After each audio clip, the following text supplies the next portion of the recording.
Hola, ¿qué tal? Cordial saludo. Mi nombre es María José Romero Romero del pregrado de Agronomía con sede en Sahagún. Me encuentro actualmente cursando el segundo periodo y hoy les voy a hablar un poco de una actividad del curso de Bioquímica Vegetal.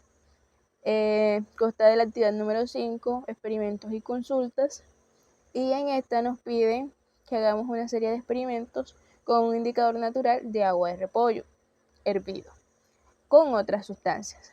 El objetivo es relacionar los ácidos y las bases con este indicador natural en la escala de pH. Bien sabemos que la escala de pH va de 0 a 14, donde 0 a 6 es acidez, donde 7 es neutro y de 8 a 14 es base. ¿Qué quiere decir ácido? Que tiene mayor cantidad de hidrógeno y base menor cantidad de hidrógenos. Entonces, pues para cómo obtuvimos el indicador, pues hervimos las hojitas de repollo durante aproximadamente unos 20 minutos, la dejamos reposar 20 minutos, luego la filtramos. Bueno, y eso lo hicimos para obtener el indicador natural. Todos sabemos que el indicador de repollo morado, tiene pigmentos llamados antocianinas y cambian de color en funciones ácidas y básicas, y su característica, pues ya sabemos, un color morado oscuro. Eso fue la agüita que nos dio. La principal prueba que hicimos fue en leche de magnesia. Sabemos que la leche de magnesio es una suspensión acuosa de hidróxido de magnesio. Es una sustancia básica, pero reaccionó de manera ácida con el indicador de repollo. El resultado que obtuvimos fue un verde claro, y lo comparamos con la escala de pH diciendo que era un punto 5, rango 5, y nos indicó que era una solución ácida. La siguiente muestra que utilizamos fue jugo de limón. En mi caso yo utilicé jugo de limón mandarina. Le añadimos ese indicador de repollo morado y al observar, pues el indicador de repollo morado cambió drásticamente hacia un color rojizo, un rojizo intenso. Lo comparamos con la escala y decidimos que esto daba un aproximadamente a 0 y que era una solución ácida significativamente, con bastante potencial de hidrógeno. En la muestra de alcohol, que fue la siguiente sustancia que utilizamos con el pigmento, añadimos igual, cambió a un morado claro, lo cual indicaba que era básico y que el pH estaba aproximadamente en 13, comparándola con la escala de pH. En la muestra de gaseosa, nosotros en mi caso usé jugo de piña.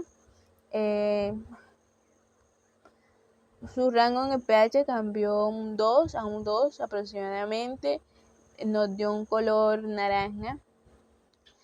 Y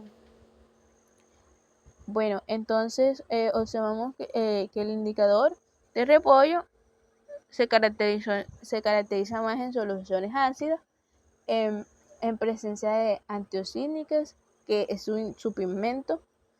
Por lo tanto, en esa muestra fue un 2 y podríamos arraigarlo más a 1, que también podría ser con mayor cantidad de hidrógenos. En la muestra de vinagre, pues se nos tornó ácido, porque al agregar eso la coloración fue un fucsia muy intenso. Entonces podríamos decir que el pigmento estaba en 4 o en 3 o 4, podríamos decir, en la escala de pH. En la muestra de café, pues nos dio neutro, que fue otra solución que usábamos con café, la usamos con café y concluí que daba neutro porque no se dio ningún pigmento, no cambió color, no tuvo ninguna reacción, o quizás la tuvo, pero por ser café, los componentes del café, pues saben que es ligeramente ácido y por lo tanto él no cambiaría tanto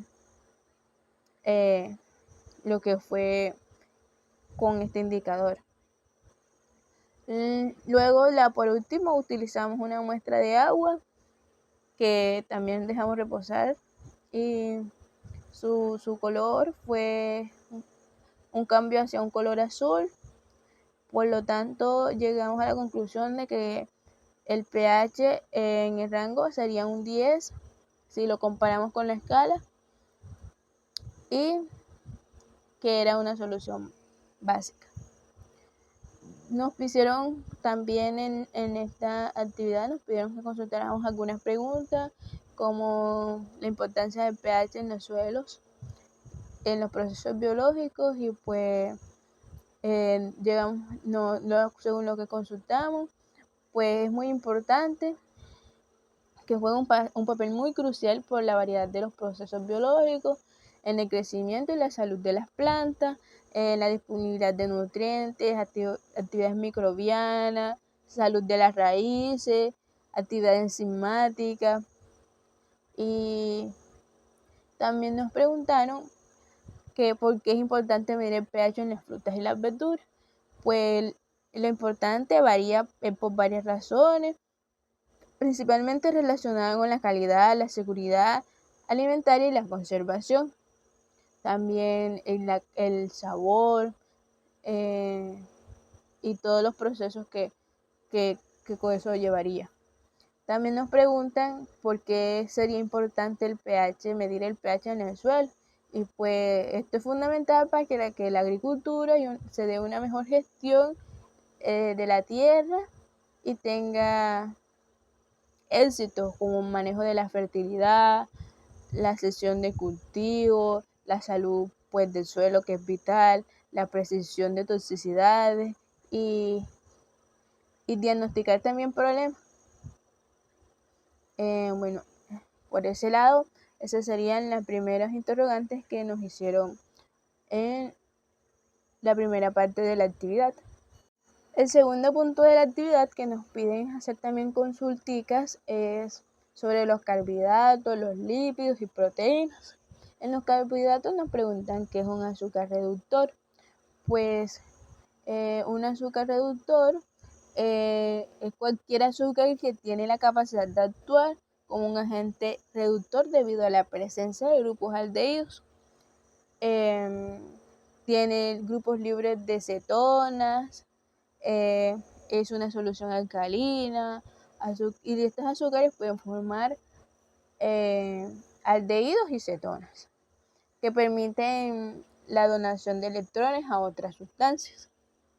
Nos piden también que hagamos una consulta sobre algunos reactivos como lo son el de Molis, el de Benedictis, de Barfon y el de Salipuano y el de Lugol. Bueno, el de Morphic es una prueba general para la precisión de los carbohidratos. El tipo de carbohidrato es monosacáridos, disacáridos y polisacáridos. En la de Benedetti se utiliza para identificar azúcares reductores y el tipo de carbohidratos que tiene es monosacáridos, algunos disacáridos como la maltosa y la lactosa. En los reactivos de Barford se utiliza para distinguir entre los monosacáridos, los disacáridos y los reductores de monosacáridos y los que se oxidan más rápido. Entonces por este tipo de carbohidrato es monosacárido reductor. En los reactivos de Salibuano se utiliza para distinguir entre aldosas, azúcares, con los grupos aldehídos, un grupo de cetona y pues el tipo de carbohidrato es una cetona como la fructosa. En los reactivos de Lugol es una solución de yoduro de potasio, que se utiliza principalmente para identificar la persistencia de almidón. El grupo de carbohidratos es polisacárido, principalmente pues se encuentran los almidones. Nos piden que otras pruebas se pueden emplear, que consultemos sobre otras pruebas que se puedan identificar en los laboratorios para identificar carbohidratos en algunas muestras.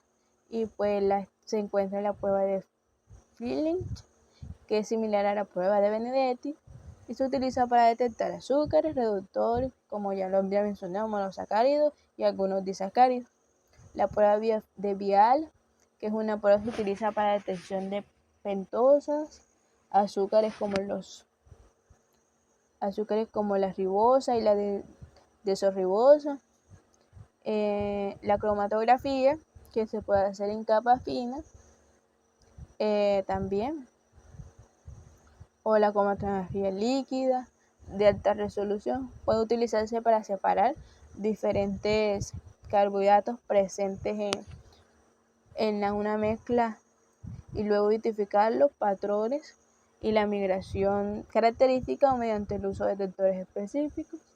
Y la espectrometría de masa, que también esta técnica es instrumental avanzada y puede proporcionar información detallada sobre la estructura molecular de los carbohidratos.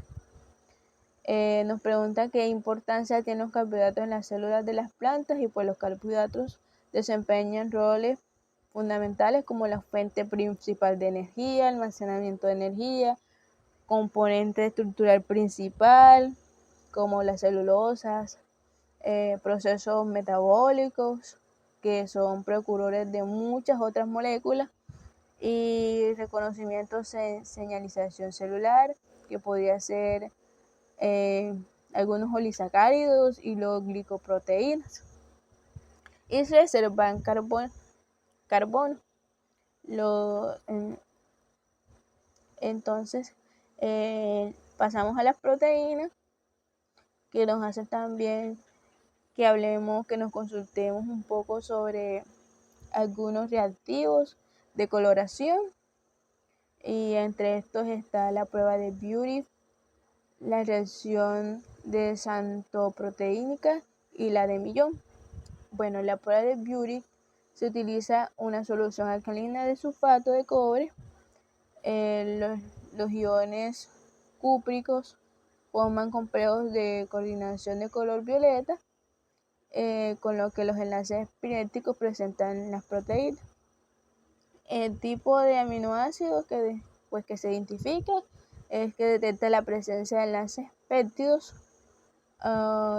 y es una prueba general para proteínas péptidas, no identificada para los aminoácidos en particular.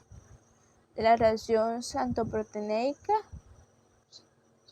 se añade un ácido nítrico concentrado a la muestra y luego se calienta, y aparece, podría ser un color amarillento que indica que es positivo. Pues este tipo de aminoácidos pues identifica los aminoácidos que contienen aminillos bencínicos y es una estructural como la tirosina y la prueba de Millón, pues es reactivo, pues reacciona que contiene una solución de nitrato de mercurio en ácido nítrico con trazas de ácido nitroso, y pues al añadir el reactivo se calienta y parece la presión de la persistencia de tirosodina. Específicamente pues en los aminoácidos es para la detección de tirosodina debido a la persistencia del grupo de fenólico en una cadena lateral. Nos piden que hagamos un segundo experimento, lo cual consta de reacciones de coagulación por calor y coagulación en alcohol. Pues nos piden que tomemos una clara de una yemita, que la pongamos en un recipiente limpio de aluminio, y pues bueno, aquí les voy a hablar sobre la de calor, que la llevamos a la estufa por por algunos minutos y veamos su proceso. Pues esto pues lo que provoca es que las moléculas de las proteínas de la yemita, en este caso la albumina, que es la proteína de la clara de huevo, pierde su estructura tridimensional nativa. Las interacciones débiles que mantienen la estructura se rompen una vez desnaturalizando las moléculas de la proteína y se vuelven inestables y tienden a agregarse entre sí, formando una red tridimensional inusual que lo observamos allí como el sólido blanco que se forma al estar en contacto con calor. Igual pasa con la coagulación alcohólica, que al igual tomamos una clara de un huevo, de una yemita, y le aplicamos alcohol etílico, y pues al agregar el alcohol, lo que observé fue que la clara de huevo comenzó a volverse blanca, al igual como al llevarla al fogón, y ya no era tan opaca y se volvió blanca. Esto debe a que las proteínas pierden su estructura y se agregan a la precipitación fuera de la solución. Pues ya se vuelve la textura de la clara de huevo, un cambio líquido viscoso a uno más sólido y blanquecino. Nos piden que consultemos sobre cómo se debe usar la prueba de éter para identificar propiedades químicas en la precipitación de las proteínas. Y pues esta se basa en los ácidos minerales, ácido nítrico, y puede alterar algunas estructuras secundarias terciarias como las proteínas, llamado desnaturalización. Esta se hace cambiar la solubilidad de la proteína, haciéndola menos soluble en una solución acuosa y provocando que se precipite. ¿Cómo se realiza? Pues formación primero de las capas. Luego se observa y entre estas de las capas se forma un líquido. Si hay resultado positivo, las proteínas presentes se forma un anillo blanco, una precipitación. Y si es negativo, no se forma ningún anillo, ninguna precipitación, y indica que pues la cantidad tal vez de los reactivos de las proteínas no fueron suficientes para analizarse. Pues cambia de transparente a opaco o blanco, como fue la de la yemita, que podría ser el ejemplo claro. Pierde fluidez y aumenta viscosidad, la muestra que forma una textura sólida y gelatinosa, y quizás puede fomentar también espumas. Una proteína coagulada podría dar nos preguntan si una proteína coagulada podría dar una reacción de Bury, y pues sí, porque la proteína coagulada aún puede dar la reacción, porque la coagulación por calor no rompe los enlaces péptidos, que son la base de esta prueba. Y por último nos preguntan cómo podemos saber que una sustancia desconocida es una proteína, y pues para determinar esta podemos emplear una combinación de pruebas químicas, analíticas y propiedades físicas y químicas para identificar así si es una proteína o no es una proteína. Luego nos piden, por último, hablar de los lípidos y nos dicen una serie de consulticas. Nos piden que consultemos el procedimiento de laboratorio para identificar los lípidos mediante la saponificación y reactivo de Sudán 3. Primero, identificar los lípidos mediante la saponificación. Este proceso es químico mediante el cual los triglicéridos, grasas, aceites son tipos comunes de lípidos, reaccionan con una base fuerte de hidróxido de sodio o de potasio para seducir glicerol o glicerina, y sales de ácido graso, conocidas como jabones, allí de donde salen los jabones, podríamos decir. Esta prueba no está identificada a persistencia de lípidos, sino que demuestra la persistencia de triglicéridos a un tipo importante de lípidos. La preparación de la muestra, pues se toma una pequeña cantidad, ya sea aceite vegetal, mantequilla o esos serían cosas que nos servirían para hacer la prueba de saponificación. Luego se le añade ácido dióxido de alcalino, que es un tubo, y en un tubo de ensayo se da el calentamiento. Luego se puede adicionar agua y vamos observando qué sucede.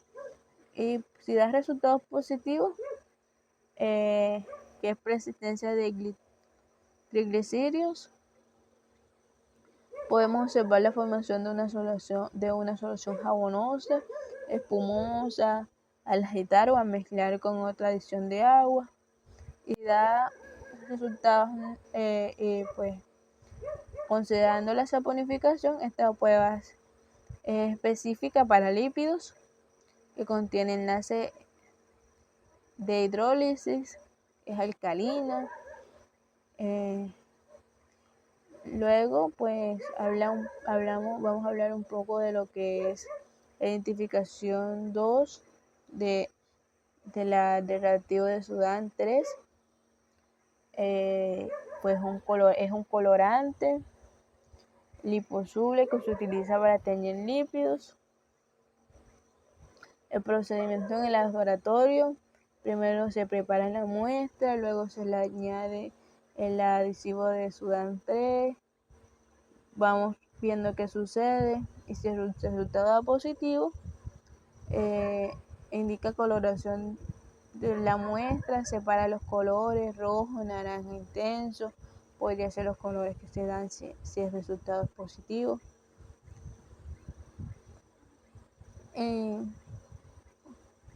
Pues relativamente sensible y puede detectar la presencia de diversos tipos de lípidos si son solubles y colorantes no polares.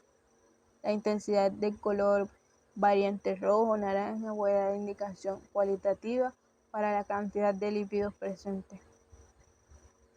Es importante, pues ya para terminar esta parte, asegurarse de que el color observado sea realmente lo que queremos, o según la disolución de Sudán 3 en los lípidos, y es una interacción que no especifica con otros componentes de la muestra. Es una muestra compleja, puede ser útil con control negativo, una muestra que sabe que tiene lípidos, ¿ok? Entonces, muchas gracias por la atención brindada, espero que les haya quedado muy claro esta parte, que les haya gustado, y queda atenta a cualquier información. Bye.